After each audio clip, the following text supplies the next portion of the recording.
महाराष्ट्राच्या ग्रामीण भागातून अशी लाखो मुलं आणि मुली पुण्याची वाट धरतात. स्वप्न असतं ते MPSCची परीक्षा उत्तीर्ण होण्याचं, गावाकडच्या भाषेत बोलायचं तर साहेब होण्याचं.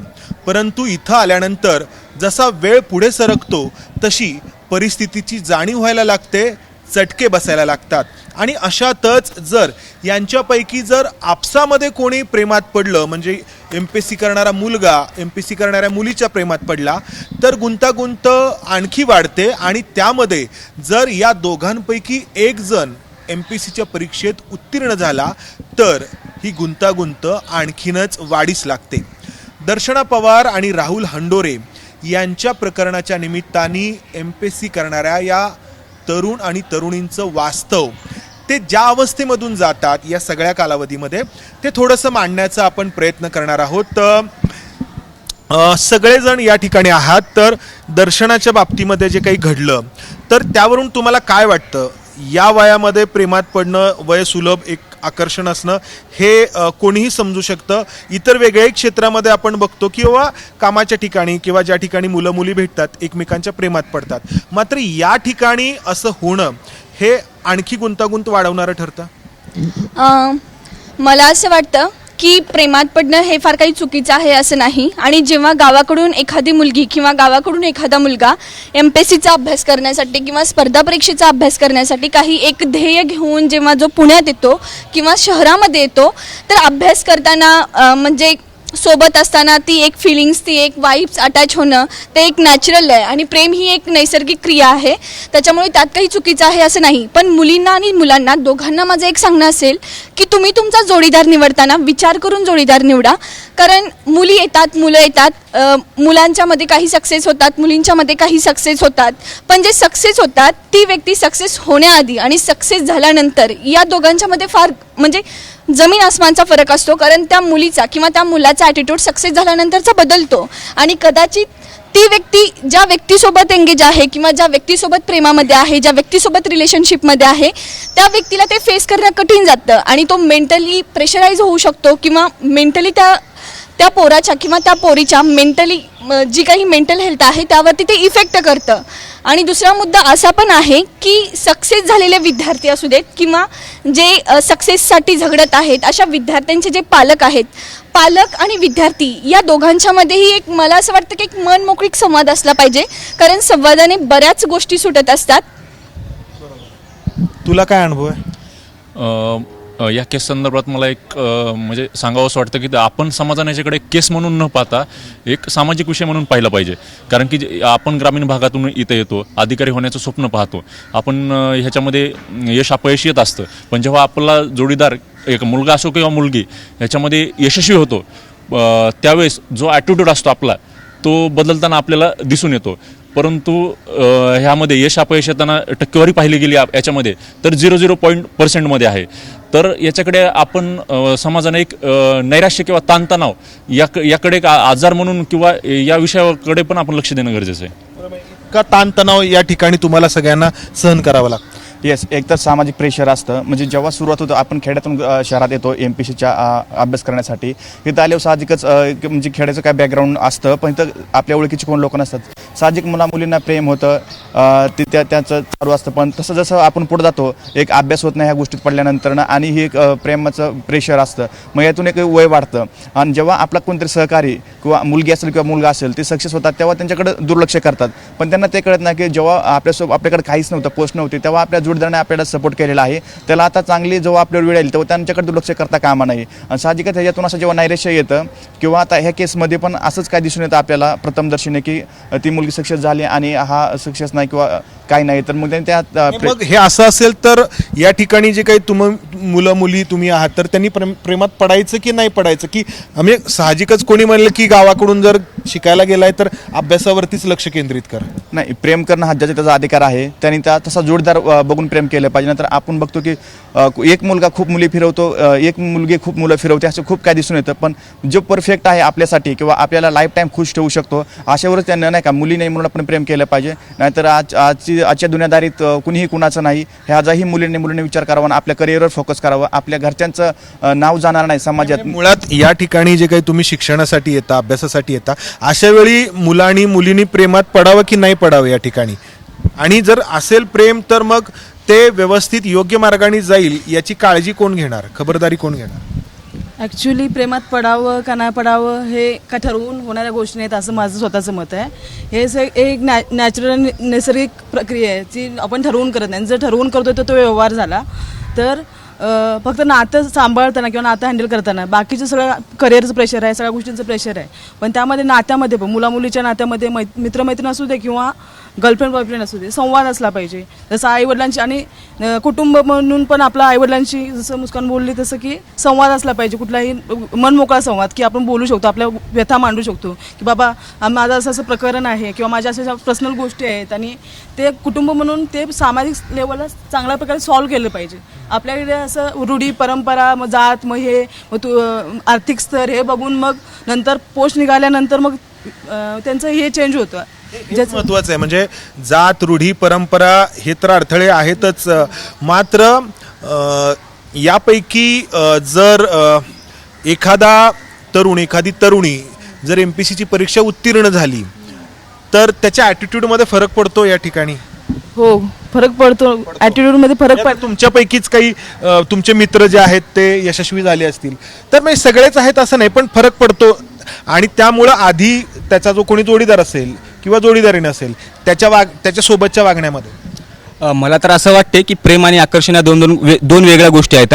ज्यावेळेस आपण जोडीदारासोबत राहतो तर हे डिक्लेअर करायला पाहिजे प्रेम आहे की आकर्षण आहे. जे प्रेम आहे ते पुढे चालून बदलत नाही, अट्रॅक्शन हे बदलू शकतं. तर मला वाटते आपण ज्यावेळेस एखादी पोस्ट मिळवतो आणि सहकारी आपल्या सोबत असतो पोस्ट मिळवेपर्यंत, आणि नंतर एक आहे की आपला निर्णय बदलतो आणि आपण दुसऱ्या व्यक्तीच्या याच्यामध्ये जातो आणि पहिल्या व्यक्तीला सोडून देतो, तर ते प्रेम नसावं, ते अट्रॅक्शन असावं 100%. कारण की स्कोप वाढतो तिथं की मला एक पोस्ट भेटली आणि आता माझा स्कोप हा तिच्यापेक्षा स्टँडर्ड लेवलला जाऊन पोहोचलेला आहे. तर त्यामुळं हे घडतं आणि हे सर्रास घडणं साहजिक आहे, कारण की माणसाचा बिहेवियरच असा आहे की घडू शकतात या सगळ्या गोष्टी, असं मला वाटतं.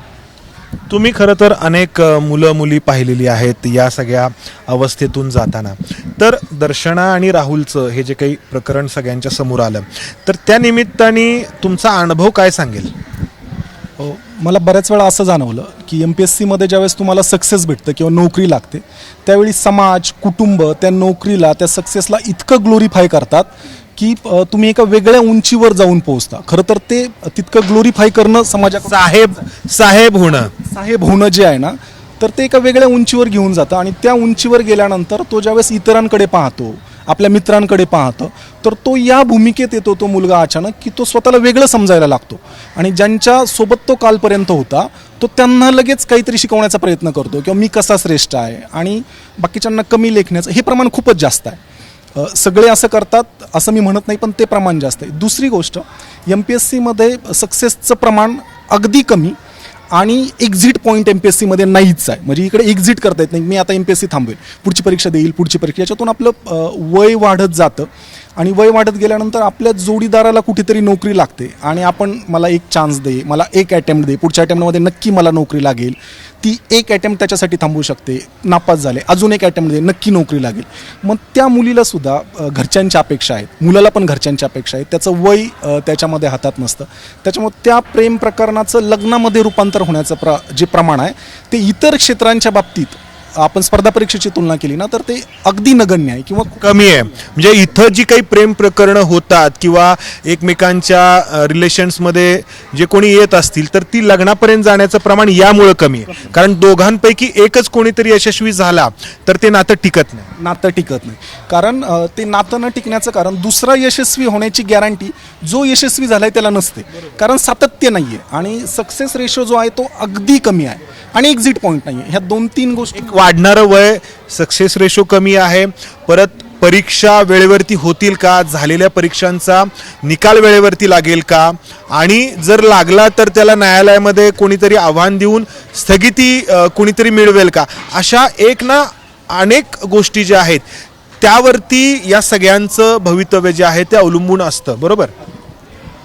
अगदी त्याच्यामुळे सक्सेस रेशो कमी होऊन जातो आणि माझ्या जोडीदाराचं लग्न दुसऱ्यासोबत झालं याच्यामधून राहिलेली ती मुलगी किंवा मुलगी प्रचंड नैराश्यात जातात. त्याच्यामुळे त्यांना पोस्ट मिळवणं पण अवघड जातं आणि वय होऊन गेलेलं असतं. म्हणजे तुम्ही अगदी बघा MPSC करणाऱ्या मुलांच्या लग्न न होण्याचं प्रमाण खूप जास्त आहे. कारण 30-32 वर्षापर्यंत स्पर्धा परीक्षेची तयारी करायची, गावाकडे गेल्यानंतर ते दुसरीकडे नोकरी करू शकत नाही, शेती पण चांगल्या प्रकारे करू शकत नाही आणि मग बायको कोण देणार. एक वेळ मुलींचं लग्न होऊन जातं पण मुलांना बायको कोण देणार हा खूप मोठा प्रश्न राहतो आणि त्याच्यातून ती मुलं नैराश्यामध्ये जातात. मध्ये ABPनेच एक चांगला कार्यक्रम केला होता की लग्नांच्या बाबतीमध्ये शेतकऱ्यांच्या मुलांची लग्न होत नाही. माझं तर मग ते शेतकऱ्यांच्या मुलांची लग्न होत नाही त्याच्यापेक्षा स्पर्धा परीक्षेत नापास झालेलं बरोबर आहे. स्पर्धा परीक्षेमध्ये जी कोणी आपली उमेदीची वर्ष लावतात पणाला त्यांच्या लग्नांचा खूप मोठा प्रॉब्लेम जो आहे तो आहे आणि ती मुलं शेतकऱ्याचीच आहेत असं नाही आहे, इतर कोणतेही व्यवसाय करणाऱ्यांची जरी असली तरी, कारण एक्झिट पॉईंट या ठिकाणी नाही आहे. मग पुन्हा तोच प्रश्न येतो की इथं या ठिकाणी या मुलांनी नक्की कसं वागायला हवं. जर ते तारुण्य सुलभ आकर्षण प्रेमामध्ये परावर्तित होत असेल तर त्याला रोखायचं की काय करायचं. मला असं वाटतं की थोडंसं मॅच्युअरली या गोष्टीवरती विचार केला पाहिजे. जर तुमचा पार्टनर आधीच ठीक आहे तुम्ही MPSC करताय, तुमच्या प्रिपरेशनमध्येच तुम्हाला कोण तुमचा पार्टनर मिळाला असेल तर तुम्ही ते क्लिअर ठेवलं पाहिजे की ठीक आहे बाबा आयुष्यात पुढे आपण एकत्र आलो नाही आलो तरी मॅच्युअरली तुमचा संवाद झाला पाहिजे की ठीक आहे जर नाही झालं तरी ओके आहे आणि झालं तरी चांगलंच आहे. त्यामुळे या अशा गोष्टींना थारा नाही मिळत की टॉक्झिक होऊन तुम्ही कोणाचा तरी जीव घेता, इथपर्यंत गोष्टी जाणार नाही जर क्लिअरिटी असेल तर. आणि MPSC करणारे ते सगळे मॅच्युअर असतील, एवढं एज असेल त्यांचं की ठीक आहे ते संवाद तरी करू शकतात, त्यांच्या मित्राशी करू शकतात, त्यांच्या पार्टनरशी करू शकतात. सो मला असं वाटतं संवाद करून ह्या गोष्टी आधीच सॉल्व्ह होण्यासारख्या आहेत आणि इथपर्यंत या गोष्टी जाणार नाहीत. बरोबर आहे. कारण जो प्रकार दर्शना आणि राहुलच्या बाबतीमध्ये घडला तर तो इतका भयानक होता की पुन्हा तोच प्रत्येकाच्या मनामध्ये विचार येतो की हे संवादाने कुठंतरी थांबवता आलं असतं का. मात्र ही घटना जरी एकमेव दिसत असली तरी या प्रक्रियेतून जाणारी अशी अनेक मुलं आहेत. लाखो विद्यार्थी MPSCची परीक्षा देत असतात. पुण्यामध्ये अंदाजे किती मुलं मुली असतील या ठिकाणी. सदाशिव पेठ नवी पेठ एरियाचा आपण विचार केला तर स्पर्धा परीक्षेची तयारी करणारी 50,000च्या आसपास मुलं या 2 पेठांमध्ये आहे आणि पुणे शहरामध्ये 80-90 हजारापर्यंत स्पर्धा परीक्षेची आहे. आपण जर MPSCकडं प्रोफाईल किती आहेत पाहिलं तर तो आकडा अगदी 30 लाखापर्यंत जातो जी प्रोफाईल आयोगाकडे आहे. साधारण एका परीक्षेला 5 लाखापर्यंत फॉर्म येतात आणि सक्सेस रेशो पाहिला तर तो 0.1% मध्ये आहे.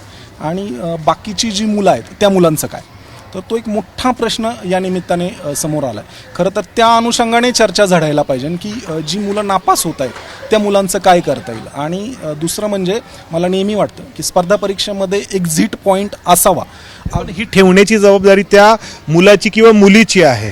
त्या मुलाची सरकारच्या काही जबाबदाऱ्या आहेत. मला ते सांगायचं त्या मुलाची मुलीची तर आहेच पण सरकारची आहे. ती कशी सांगतो मी. जर आपण स्पर्धा परीक्षेची वयोमर्यादा पाहिली तर ती 43 वर्ष आहे. म्हणजे वयाच्या 43व्या वर्षापर्यंत मुलगा MPSC देऊ शकतो. आपण जर ते प्रमाण UPSCकडे गेलो तर ते 30 वर्षापर्यंत आहे. मग मध्ये एकदा 2014-15ला जागा आल्या नव्हत्या म्हणून जागा द्या म्हटलं सरकारने 5 वर्ष वयोमर्यादा वाढवून दिली होती. खरं तर जागा निघायला पाहिजे नव्हते. म्हणजे 38ची वयोमर्यादा 43 म्हणजे तो मुलगा 43व्या वर्षापर्यंत त्याला वाटतं आज 1 मार्काने नापास झालो पुढच्या वर्षी नक्की चांगला अभ्यास करेल आणि कधी ते वय निघून जातं. आणि दुसरी गोष्ट म्हणजे लग्न होत नाही कारण तुम्हाला मुलगी कोण देणार. तर हा एक मोठा प्रश्न आहे. म्हणून वयोमर्यादा UPSC जसं अटेम्प्ट देतं तसे अटेम्प्ट MPSCमध्ये लागू केले होते. खूप स्तुत्य तो निर्णय होता अटेम्प्ट लागू करण्याचा पण MPSCने तो मागं घेतला किंवा गव्हर्नमेंटने मागं घेतला आपण असं. तर ते एकदा कुठेतरी ठरलं पाहिजे जेणेकरून मुलांना एक एक्झिट पॉईंट शोधता येईल आणि MPSCच्या व्यतिरिक्त सुद्धा एक जग आहे ते आपल्याला पाहता येईल. आपण हे अनेकदा बोललेलो आहे. याकडे वय जर आपण पाहायला गेलं तर याला विद्यार्थी जबाबदार नाही कारण का सरकारचे खूप काय धोरणं अशी आहेत की तेही जबाबदार आहेत विद्यार्थ्यांच्या वयवाढीसाठी.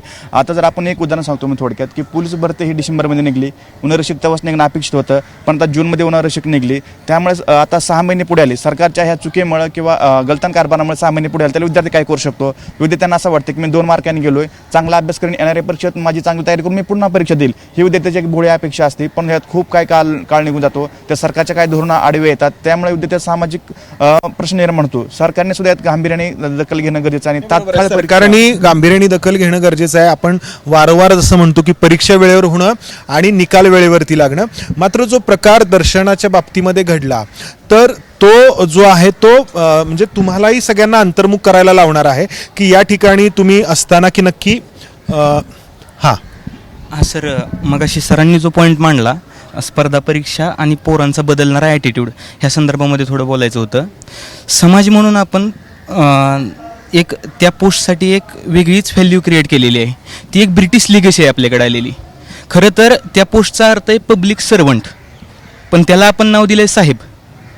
त्याच्याकडे जबाबदारी आहे लोकांची सेवा करण्याची, सरकारकडून ज्या काही योजना येत आहेत त्या लोकांपर्यंत पुरवण्याची, पण त्याला आपण केलं आहे साहेब. साहेब केल्यामुळं मी असे बरेचसे मित्र बघितलेले जवळचे जे त्या पदावरती गेल्यानंतर ती जी पूर्ण इकोसिस्टीम आहे त्या इकोसिस्टीममध्ये ढळून जातात आणि त्या इकोसिस्टीमचा पार्ट बनल्यामुळं परत त्यांची मानसिकता ही राज्य करण्याची होती. आज पब्लिक सर्वंट म्हणून आपल्या विकसनशील देशाला सगळ्यात जादा गरज आहे ती लोकांना सपोर्ट करणाऱ्या माणसांची. पण समाज म्हणून पण आपण आणि व्यवस्था म्हणून पण आपण या गोष्टीला जेवढं ग्लोरिफाय करत जाऊ तेवढी मुलांची भरती म्हणजे हे करण्यासाठी मुलांची जास्त ओढ इकडे वाढणार आहे आणि याच्यातूनच बेरोजगारी पण तयार होणार आहे आणि मुलांचा असाच बदलणारा ॲटिट्यूड आपल्याला दिसणार आहे. तो जर चेंज करायचा असेल तर सरकार म्हणून पण आपल्याला काहीतरी प्रयत्न केले पाहिजेत आणि समाज म्हणून पण.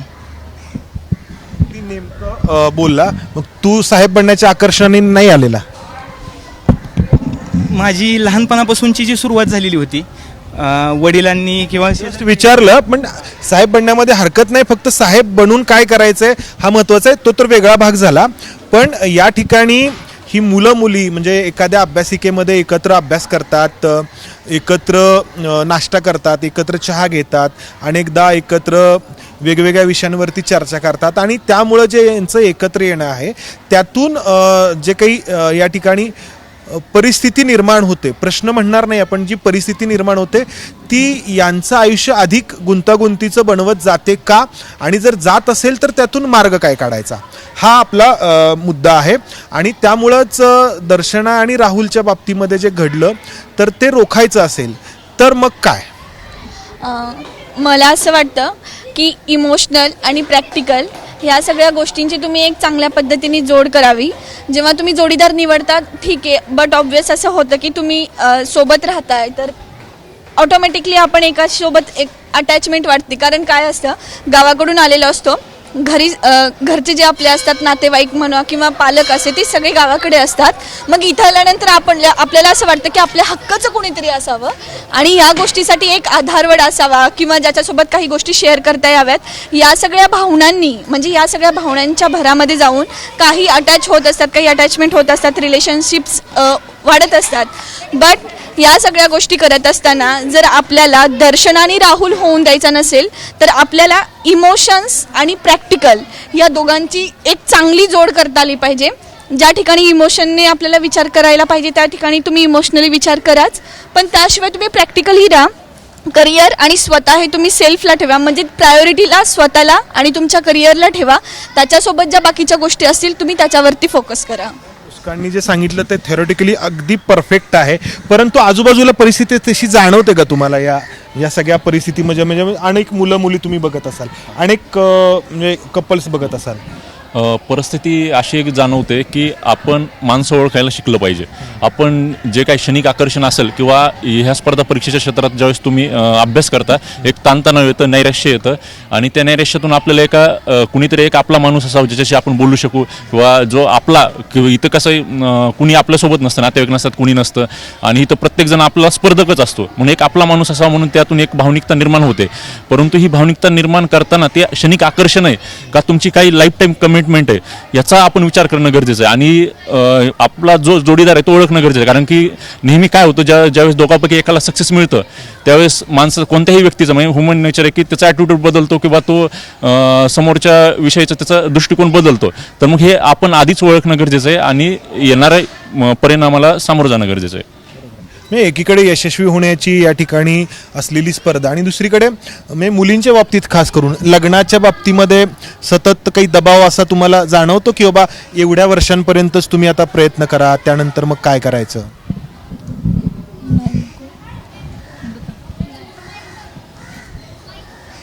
काय वाटतं तुम्हाला घरच्यांशी म्हणजे या बाबतीमध्ये जेव्हा तुम्ही बोलता? ॲक्च्युली करिअरच्या संदर्भात मुलींचे स्वतःचे पण निर्णय असतात. आपण इथं स्वतःहून म्हणजे घरच्यांचा पण सपोर्ट असतो म्हणूनच आपण इथं स्पर्धा परीक्षेचा अभ्यास करायसाठी येतो. पण त्यासोबत मग प्रेशराईज होतं, थोडं समाजाकडून प्रेशराईज होतं. इनडायरेक्टली होत असेल. हां, इनडायरेक्टली होतं. मग घरचे समाजाच्या प्रेशरमध्ये येऊन, नातेवाईकांच्या प्रेशरमध्ये येऊन कुठपर्यंत अजून त्यांना आशा असते, त्यांना विश्वास असतो म्हणूनच ते मुलांना इकडे पाठवतात, मुलींना. आणि स्पेशली मुलींच्या बाबतीत झालं तर त्यांना तेवढा विश्वास असतो म्हणूनच पाठवतात. पण प्रेशराईज होतात, घरचे प्रेशराईज होतात. पण आपण जर विश्वासाने त्यांच्याशी बोललो आणि त्यांना आपले गोष्टी मांडल्या आणि हे केलं तर निराकरण होतं, घरच्यांकडून सपोर्ट मिळतो. आणि एक्झॅक्टली त्याच्यामुळेच तर आपण म्हणजे इथे टिकून राहतो. फक्त विषय असा आहे की ह्या गोष्टी इथं पर्सनल लेवलला आपण स्वतः ह्या गोष्टी हँडल करत असतो, त्यावेळेस आपण त्या गोष्टी समजूतदारपणाने हँडल केल्या पाहिजेत. आपण वेल एज्युकेटेड असतो, समाजाचा एक मोठा भाग असतो, अधिकारी वर्ग म्हणून समाजात काम करायला जाणार असतो. मग जर तुम्ही स्वतःच्या पर्सनल गोष्टी जर चांगल्या प्रकारे हँडल करू शकल्या तरच तुम्ही समाजामध्ये जाताना एक अधिकारी म्हणून तेव्हा तुम्ही त्या लेवलला तुम्ही ब्युरोक्रेसीमध्ये काम करणार, समाजाच्या उपयोगाचं काम करू शकता. जर तुम्ही पर्सनल गोष्टीच हँडल करू शकणार नसाल तर मग काय या गोष्टींना अर्थ नाही. तर त्यासाठी संवाद आणि मानसिक आरोग्य आणि प्लस आता ह्या युगामध्ये म्हणजे असं बाकीच्या सगळ्या गोष्टी, जे चांगलं इंजिनियर झालेलं आहे, डॉक्टर झालेलं आहे किंवा चांगलं वेल एज्युकेटेड असून सुद्धा हे स्पर्धा परीक्षेच्या जगामध्ये येतोय आम्ही, तर त्यामध्ये मग ते स्वतः पण प्रेशराईज झालेलो असतो. एक दबाव असतो की कधी सक्सेस मिळणार, कधी हे होणार. त्यामध्ये म्हणजे पर्सनल गोष्टी टॅकल करताना पण थोडंफार म्हणजे हे होतं. आणि मग बाकी गुंता वाढत जातो त्याच्यातून. गुंता वाढतो. दबाव असतात, हां. अनेक प्रकारचे दबाव असतात, त्याच्यातून मग हा सगळा गुंता वाढत जातो. त्याच्यावर मग त्याच्यावर एकच उपाय आहे की बाबा संवाद आणि काम करणं, नात्यावर काम करणं, पर्सनल गोष्टीवर काम करणं. आणि तेच शेवटी स्वतः सतर्क राहणं. जर घराच्या बाहेर राहतोय, जर आपण कुठे कुणासोबत जातोय किंवा काय करतोय तर त्यावेळेस पण आपण पण तेवढं शार्पली राहिलं पाहिजे की बाबा नक्की काय करतोय, नक्की काय करत नाही. आणि मित्रांमध्ये, मैत्रिणींमध्ये म्हणजे कोण पण आपले जे जवळचे फ्रेंड सर्कल असतात त्यांच्यामध्ये संवाद असला पाहिजे की असं असं होत आहे, असं असं होत नाही आहे, मग काय करता येईल, काय करता येत नाही, अशा प्रकारे. बोल. मला असं वाटतं तेजा दीदीने सांगितलं ते सगळं ठीकच आहे. पण आपल्या इकडे सोसायटीमध्ये एक असं आहे ना की आत्ताच्या मुलींना म्हणजे आधी तर करिअर चॉईस करणं सुद्धा अवघड होतं, पण आजकालच्या ह्याच्यामध्ये मुलींना त्यांचं करिअर चॉईस करण्याचा अधिकार दिला जातो की हां ठीक आहे, तुम्हाला असं वाटतं तर तुम्ही ते करा. म्हणजे आत्ताचं जर आपण बघितलं तर थोडंफार समाज बदलत गेलाय, सो देतो. पण जेव्हा गोष्ट जोडीदारावरती येते, लग्नावरती येते, तेव्हा तो अधिकार दिला जात नाही. मग काय सीन असतो की घरी असं असतं ना, जरी तो मुलगा किंवा ती मुलगी एमपीसीची परीक्षा उत्तीर्ण झाली आणि म्हणजे गावाकडच्या भाषेत साहेब जरी झाली असली तरी लग्न ठरवलेल्या व्यक्तीसोबतच करावं, म्हणजे घरातल्यांनी ठरवलेल्या. असंच मानसिकता.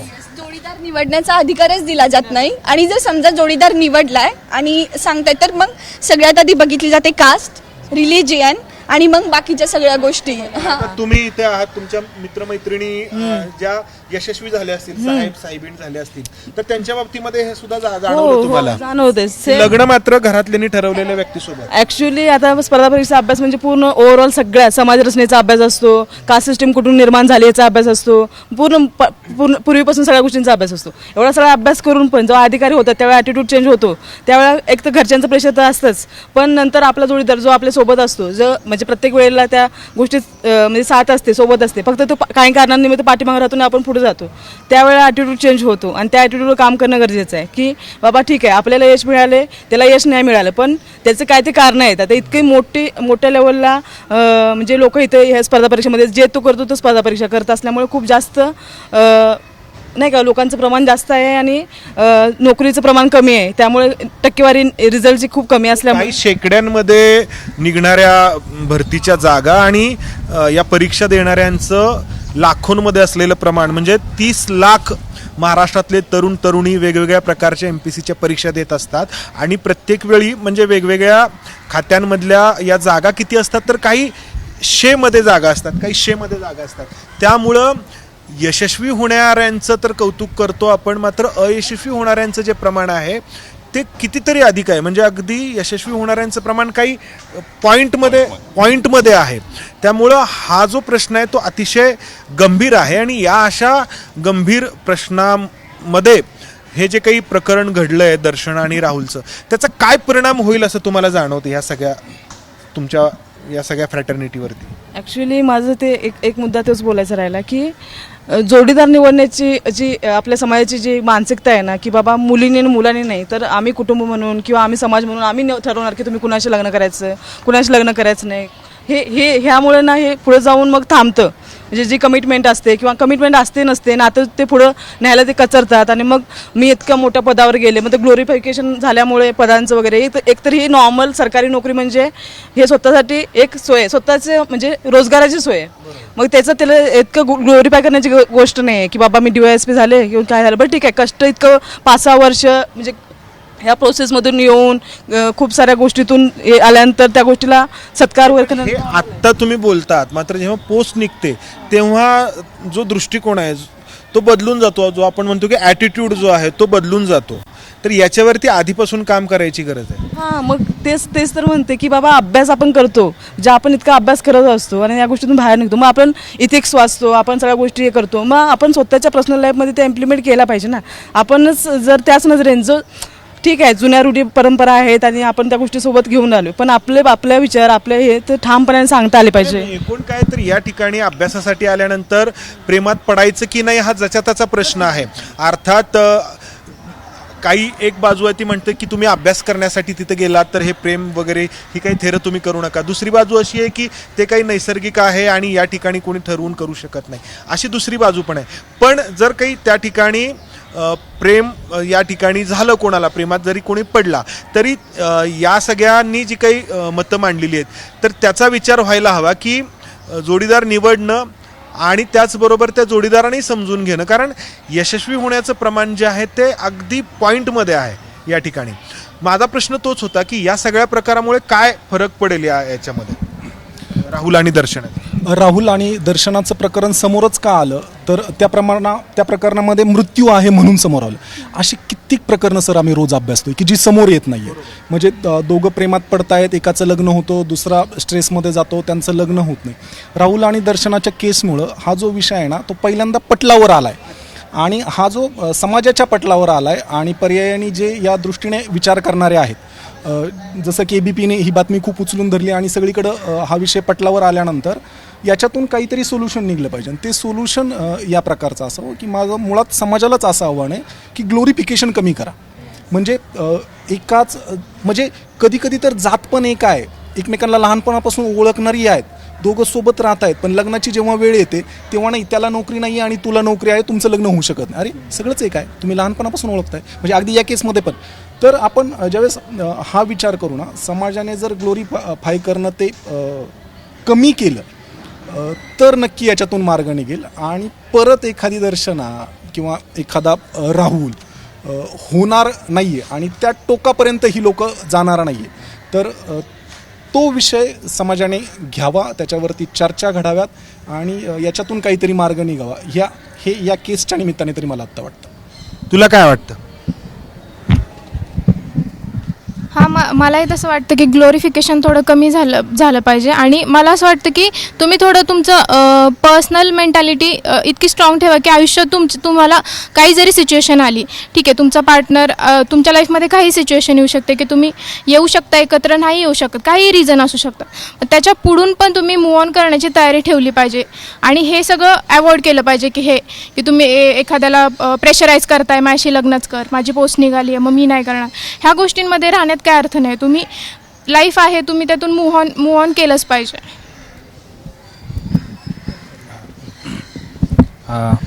या सगळ्या चर्चेवरून एकंदरीत मला असं वाटतं की मग सगळ्यांनी सांगितलं की ह्या सगळ्या नॅचरल गोष्टी आहेत तर मला असं UPSC MPSC करणाऱ्या विद्यार्थ्यांना असं सांगू वाटतं की तुमच्या प्रायोरिटीज ठरवणं गरजेचं आहे आणि तुम्ही न्याय देणं स्वतःला न्याय देणं आणि आपल्या लाईफ पार्टनरला न्याय देणं हे गरजेचं आहे कारण तुम्हाला बऱ्याच प्रकारचे निर्णय घ्यायचे आहेत. तुम्ही एका पदावर असता त्यामुळे तुम्हाला बरेचसे निर्णय घ्यायचे आहेत. तुम्ही स्वतःचे निर्णय स्वतः घ्यावेत इतकं तुम्ही सक्षम व्हावं जेणेकरून तुम्हाला समाजामधले प्रश्नांवरती सुद्धा लढायला किंवा तिथं काम करायला तुम्हाला त्या सोपं जातील. आणि प्रायोरिटी ज्यावेळेस परीक्षा आपण देत असतो त्यावेळेस ठरवलं पाहिजे की आपण सध्या ह्या गोष्टी होणार ह्या साहजिक आहेत या नैसर्गिक आहेत तर या गोष्टीला किती वेळ द्यावा किती त्याला महत्त्व द्यावं की आपण याच गोष्टी करत बसायचं आहे का अभ्यास पण करायचा आहे. आणि जर झालं आता या केसमध्ये जसं घडलं की मुलगा काहीतरी पाठीमागं राहिला, तर त्या मुलानं पण ठरवलं पाहिजे होतं की इतकी महत्त्वाची आहे का आपण जे कृत्य करतो ते इतकं महत्त्वाचं आहे का. यातून असं एक वेगळं उदाहरण सुद्धा समोर येऊ शकलं असतं की मुलगा त्याच्याच तेवढीच ताकद तेवढेच एफर्ट्स परीक्षेमध्ये अभ्यासामध्ये लावून सुद्धा एखादी पोस्ट वगैरे काढून परत त्याच व्यक्तीबरोबर किंवा अदर दुसऱ्या कुठल्याही तो स्वतःला सिद्ध करू शकत होता. तर ते करणं गरजेचं आहे की स्वतःला महत्त्व देऊन स्वतःला प्रायोरिटीज देऊन या विषयांना प्रायोरिटी देऊन प्रेम आणि अभ्यास या सगळ्या विषयांना प्रायोरिटी देणं गरजेचं आहे असं मला वाटतं. अगदी नेमकेपणाने पण या सगळ्या प्रकारामुळे काय वातावरण आहे आता तुमच्या सगळ्या तुम्हा लोकांमध्ये? हे जे प्रकरण जसं उघडकीस आलं तसं आम्हाला अनेक विद्यार्थ्यांचे म्हणजे जवळचे फोन यायला लागले आणि ते खूप म्हणजे मुलींमध्ये आणि मुलांमध्ये वेगळ्या घबराटीचं वातावरण आहे की एवढे जवळचे मित्र जर ह्या टोकाला जात असेल तर काय बाबा की आपण खेड्यातून येतो इथं कोणावर विश्वास ठेवावा की नाही किंवा काही प्रेम संबंध निर्माण करावा की नाही किंवा काय करावं यासाठी म्हणजे सध्याला ह्या MPSCच्या क्षेत्रामध्ये खूप मोठ्या प्रमाणात खळबळ माजलेली आहे किंवा विद्यार्थी दहशतीच्या दबावात वातावरणात जगत आहेत. तर आपण म्हणजे हेच सांगेल की आपण ज्या कोणासोबत मित्र आहेत मैत्रिणी आहेत त्यांना चांगल्या विश्वासात घेतलं पाहिजे, ते चांगले ट्रस्टचे असले पाहिजेत. नाहीतर आपण कोणासोबत उठतोय बसतोय हे आपल्याला जर माहीत नसेल तर आपल्यासोबत पण असं कदाचित होऊ शकतं. तर सगळ्यांनी चांगली मित्रमैत्रिणी निवडा एवढंच सांगेल. बोलायचं तुला? आणि हे सगळं झालं मला ह्यातून एक वाटतं की मुलींनी स्वतःला एवढं तयार करावं की स्वतःचं संरक्षण करू शकतील त्या, की असं कुठं जरी गेलो आपण तर स्वतःचं संरक्षण करून तिथनं बाजूला निघू शकतील एवढं स्वतःला तयार केलं पाहिजे त्यांनी. ही जी घटना आता घडली आहे हिच्याकडे एक फक्त पोलीस केस म्हणून आपण पाहू नका, तर एक सामाजिक विषय म्हणून पहा. कारण की जर आपण पाहायला गेलं तर अशी प्रकरणं खूप याआधीही घडलीत, फक्त त्याच्यामध्ये कुणाचा जीव गेलेला नाही आहे. म्हणजे आपण इथं एकटे असतो, आपल्याला कुणाची तरी गरज असते, कुणाशी तरी बोलावं असं वाटतं. आपला रूम पार्टनर हा आपला स्पर्धक असतो, कारण की 5-5 लाख लोक विद्यार्थी परीक्षा देणार, सिलेक्ट फक्त काही 100-200 लोक होणार. तर मग अशामध्ये एक आपल्याला हे शहरी जीवनाचं आकर्षण असतं, एकटं पण असतं, यामधून आपण एक प्रेमसंबंध असतील, भावनिक संबंध, मित्रत्वाचे संबंध निर्माण होतात. आणि हे होतात म्हणजे बऱ्यापैकी होतात. हां, बऱ्यापैकी होतात. परंतु असं काही टोकाचं हे पहिल्यांदाच घडलं. मग याच्यामध्ये त्यांचे ब्रेकअप होतात, त्याच्यामध्ये पोलीस स्टेशनपर्यंत विषय जातात, एकमेकावर केसेस होतात. परंतु हे जे झालं हे अत्यंत टोकाची गोष्ट झाली. परंतु याच्यामध्ये संवादानं बोलणं गरजेचं असतं, कारण की ज्यावेळेस अशी काही प्रकरणं होतात त्यामध्ये मित्र हे खूप महत्त्वाची भूमिका निभावतात. ते मध्यस्थी करण्याचा प्रयत्न करतात, दोघांना समजावून सांगण्याचा प्रयत्न करतात आणि दोघांसाठी एक नवीन मार्ग शोधून देण्याचं काम करतात. परंतु ह्या प्रकरणामध्ये असं काही कुणी मध्यस्थी करण्याचा प्रयत्न केलेला असं काही किंवा समजावून सांगण्याचा प्रयत्न केला का असं काही दिसून येत नाही. त्यामुळे आपण इथून पुढं काळजी घेणं गरजेचं आहे की अशा ज्यावेळेस प्रेमसंबंधात असूत किंवा अशा मैत्रीत्वात असूत की एवढ्या टोकाला जाणं एक चुकीचं आहे. आणि ज्यावेळेस ह्यामध्ये पाहिलं गेलं MPSCच्या ह्याच्यामध्ये तर सक्सेस रेशो खूप कमी आहे. तर एक ताणतणाव किंवा मानसिक आरोग्य, नैराश्य ह्याच्याकडे भारतीय समाजाने एक आजार म्हणून पाहणं गरजेचं आहे. तुम्ही विचार करा की जर 5 लाखातले फक्त 0.01% मुलं ही सक्सेस होणार असतील तर बाकीच्यांनी काय करायचं? ते 10 वर्ष झाला अभ्यास करतात. मग 10 वर्ष झाला अभ्यास करतात, त्यांच्याकडे बी प्लॅन नसतो, करिअरचा इतर मार्ग नसतो. या सगळ्या समस्या तर आहेतच MPSC करणाऱ्या विद्यार्थ्यांच्या. मात्र आपण जो काही आजचा विषय आहे तो यामध्ये मर्यादित ठेवला आहे की या ठिकाणी जर काही प्रेमसंबंध निर्माण झाले तर त्यांना कसं हाताळायचं या ठिकाणी? मला असं वाटतं की जर व्यक्ती स्वतःशी लॉयल असेल तर ती आपल्यासोबत असणाऱ्या प्रत्येक व्यक्तीशी लॉयल असू शकते. आणि आपल्या जीवनाचे जे एक बेसिक इथिक्स असतात, एक बेसिक मोरल असतात, त्यासोबत जर आपण राहिलो तर ते अजून एक म्हणजे त्या गोष्टी सगळ्या सोयीस्कर होतात. म्हणजे आपल्या आजूबाजूच्या असणाऱ्या लोकांसोबत आपल्या स्वतःच्याही गोष्टी सोयीस्कर होतात. आणि मी अजूनही एकच सांगते की प्रेम ही नैसर्गिक प्रक्रिया आहे, ती ठरवून होत नाही. त्याच्यामुळे प्रेम झालं यात काही चुकीचं नाही आहे, पण त्या प्रेमाला आपण कोणत्या दिशेने घेऊन जातोय आणि कसं घेऊन जातोय, कोणासोबत घेऊन जातोय हेही तितकंच महत्त्वाचं आहे. दर्शना आणि राहुल ह्या दोघांच्या प्रकरणामुळे म्हणजे विद्यार्थ्यांमध्ये तर आहेच, MPSC UPSCच्या विद्यार्थ्यांमध्ये तर थोडीशी म्हणजे भीतीचं वातावरण तयार झालेलंच आहे.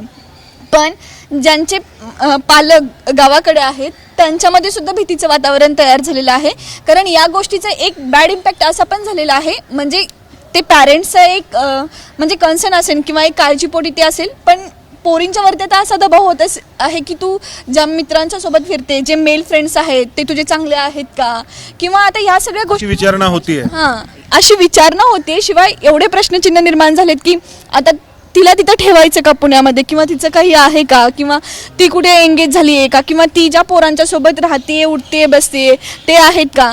कितीही आपण म्हणलो की एखादी व्यक्ती कितीही प्रोग्रेसिव्ह विचाराची असेल, मॉडर्न विचाराची असेल, तरी एक काळजीपोटी माणूस त्या सगळ्या गोष्टी विचार करायला लागतो. आणि या सगळ्या गोष्टींचा इफेक्ट मुलींच्या अभ्यासावरती आणि त्यांच्या ज्या म्हणजे त्या जेवढ्या फ्रँकली आधी राहायच्या त्या व्यक्तीसोबत त्या आता कदाचित राहू नाही शकणार. या एवढ्या सगळ्या बॅड इम्पॅक्ट ह्या मॅटरने का पडलेला आहे. दुर्दैवाने हे सगळं होत आहे. या मुलांच्या प्रमाणेच दर्शना आणि राहुल त्यांच्या गावावरून पुण्यामध्ये आलेले होते. दोघांचं स्वप्न होतं MPSCची परीक्षा उत्तीर्ण होण्याचं. दर्शनाचं ते पूर्ण झालं, राहुल मागे राहिला आणि प्रकरण इतक्या टोकाला गेलं की दर्शनाची हत्या राहुलनी केली. हे प्रकरण टोकाला गेलं म्हणून चव्हाट्यावरती आलं, बरोबर. मात्र असे प्रेमसंबंध, असे नातेसंबंध MPSCची तयारी करणाऱ्या मुलींमध्ये सातत्याने होतात. कारण त्या मुलींचं असलेलं वय, मात्र त्यातून जो गुंता तयार होतो तो गुंता या मुलांनी तर आपल्या पातळीवरती सोडवायचा आहेच, मात्र समाजाने देखील ही परिस्थिती समजून घ्यायची आणि त्याही पलीकडे जाऊन या मुलींचे जे पालक आहेत त्यांनीही परिस्थिती समजून घ्यायची आहे. परिस्थिती म्हणजे की ते यशस्वी झाले नाहीत तर काय, हे तर आहेच, मात्र यशस्वी झाल्यानंतर या मुलांच्या आणि मुलींच्या पाठीमागे लग्न नक्की कोणाशी करायचं, कोणासोबत करायचं, याबाबत जर घरातल्यांचा काही आग्रह असेल, दबाव मी म्हणणार नाही, जर आग्रह असेल तर तो हा गुंता आणखी वाढवतो का.